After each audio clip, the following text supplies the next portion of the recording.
kind of tough spot to be in as a content creator when, you know, the best you get at one game is to just play one game and kind of develop your audience. But when you're trying to decide between multiple games and, you know, there's so many options out there for creators these days to kind of go into. So holy it's tough fun. I do feel for people in that spot who have a lot of tough spots to decide like what to focus on with their content. Oh, dude, that's so good. Whereas, like, you know, this stream, it's always poker all the time. There can't be anything else. But when you're an individual creator, like for me, right, I'm always thinking about making a bunch of different kinds of content, but I usually just make the same kind of poker stuff because that's sort of what I do. But a lot of these creators also feel the same way in terms of different games that they can play and a new game and a new trend and a different platform. So people are trying to figure out how do they adjust. You know, you can do it for 5 years, but can you do all this stuff for 10 years? We're playing a friendly $100, $200, $400, $1,600 game. Tom Dwan decides to limp with the 9-4 clubs. I don't know why in the world he did that. Over to Alan Keating in the big blind with 8-6 of clubs. He opts to call, which I think is perfectly viable. Slime, the first straddler, calls with the king-2 offsuit. You cannot do that. You must fold the king-2 offsuit. You are going to be crushed. Big card plus little card offsuit is a really bad hand, especially multi-way. You gotta fold. Over to MrBeast, who straddled. He gets the pocket queens. There's nothing nicer than getting some action when you're in the straddle and you look down at a very good hand. He raises up to 5,000. I would probably recommend a little bit bigger just because everyone's going to call correctly. You have to realize they only have to call 3,400 more and they're going to be in position against you. So assuming they're playing reasonable hands at all, I mean, Tom's going to call everything every time. I guess I do suppose Alan's out of position, but it's not like you want a good, strong, deep stack cash game player in the pot against you. Whatever, he goes 5K. Tom decides that he has to call because he's getting good odds and he's in position. Also, Alan opts to call. Slime with the king-2 offsuit, who is shockingly drawing live before the flop. He opts to call, and we head to the flop 4 ways. Away from the nonstop grind is MrBeast. Top set. Flops 3 ladies, top set. Yeah, Alan's got a pair of 6s, which probably enough for him to come along for the ride. Little does he know that he's drawing very thin. I'm sorry. Yeah, I know. That's Mrs. 101 if I've ever seen. Alan, what has he got? He's got a pair of 6s, backdoor clubs, backdoor straight draw. The flop comes queen, 7, 6. Everyone has nothing except for MrBeast with the top set, and Alan Keating with the bottom pair and all the backdoor draws, which is actually a pretty good hand. Backdoor with straight draw and flush draw is reasonable. Checks MrBeast, he bets a nice casual 5,000, a little sprinkle, a nice 25% pot, and I like this bet size. You probably do want to bet with top set in a multi-way pot, unless you think for some reason your opponents are going to go insane and try to bluff you out of the pot, but there's no reason to think they're necessarily going to do that, especially in this somewhat, let's call it friendly game.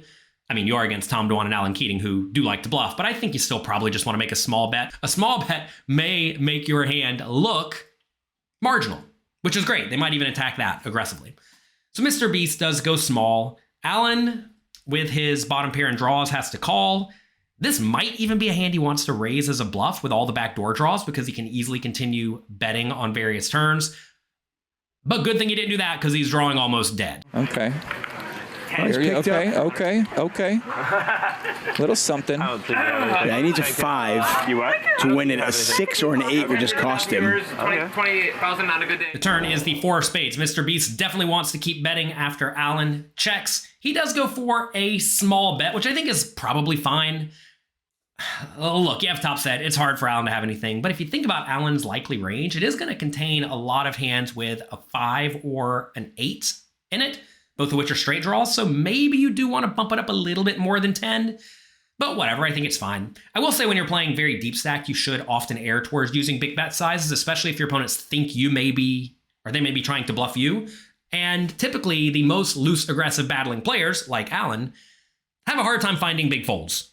And they have a hard time finding even medium folds sometimes. So I think MrBeast probably can go just a little bit bigger, but it's not that big of a deal. We're nitpicking here. All right, Alan calls 10,000. Let's see if he spikes on the river. Could win a big pot here if he gets lucky.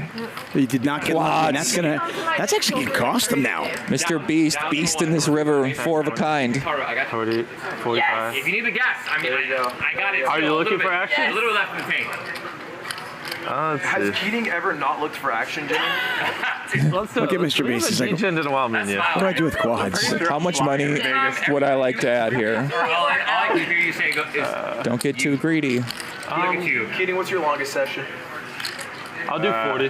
We're talking I don't measure in hours. I measure in dollars lost. 5 minutes tops. The river improves Alan's hand. Now he has 2 pair. That's good. It also improved Mr. Beast's hand to 2 pair as well, but they are 2 queens, and that makes 4. Alan checks, as he should definitely do, and then Mr. Beast goes for a chunky bet.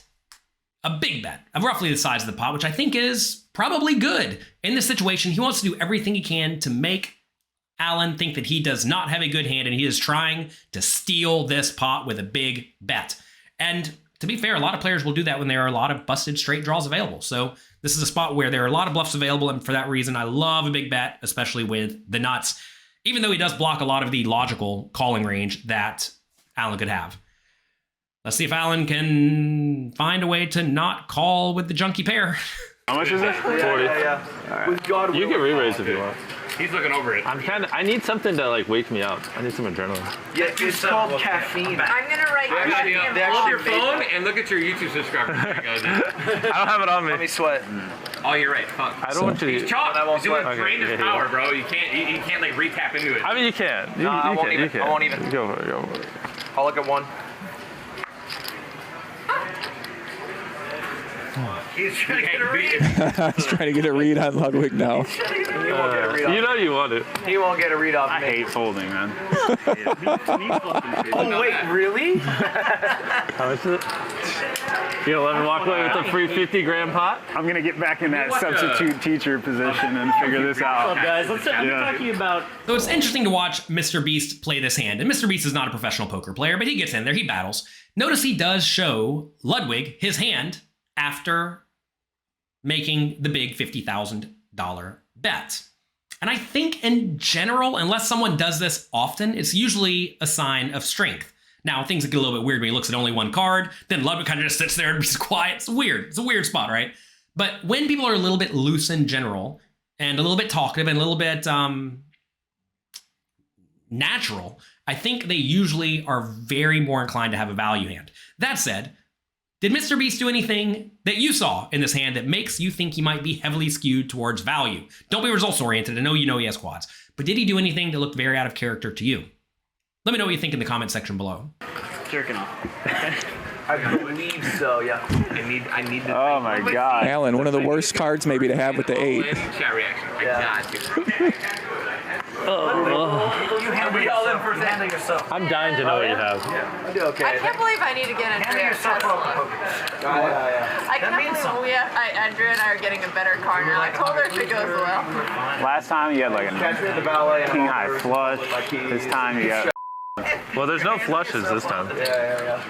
That's all I can. Do you have a pair? What Uh-oh. was that thing you said that one time? What was it? I will not comment on the Scare state of my money, hand. don't make money. Yeah, the contents of my hand. He said, scare money, don't make I money. mean, if you want me to just take the 50 grand, I can. I'm so tired. I can't even think straight anymore. You earned it. Okay, Hey, Jimmy, drink more. It'll help. bro, I feel so bad. Quads. Oh, wow. You know the fuck part? I didn't even see both. I saw 1 queen. I was like, he wins. There was 2. GT. Oh, no. I am. He's tired of nutting. Yeah. Keating, you have something good? Wait, what'd you have? What'd you have? Wait. No! He had 2 pairs. He had 6s. After a lot of deliberation, Alan, who does not like to fold, decides to, shockingly, not fold with a pair of 6s. And then he's shown the bad news. You know, maybe the right play on the river when someone wants to put a lot of money in the pot, unless they are known to be insane, is to just fold. Tough spot for Alan. Don't worry, it's only money. You'll win it back, buddy.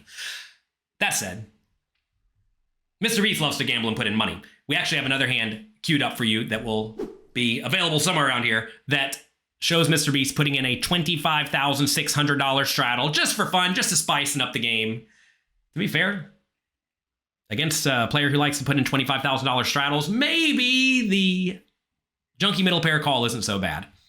That's going to be it for today. If you enjoyed today's video, do me a favor. Click the like and subscribe buttons. Down below also the notification bell. Good luck in your games. Have fun. And if you decide to bluff catch, I hope they don't show you quads.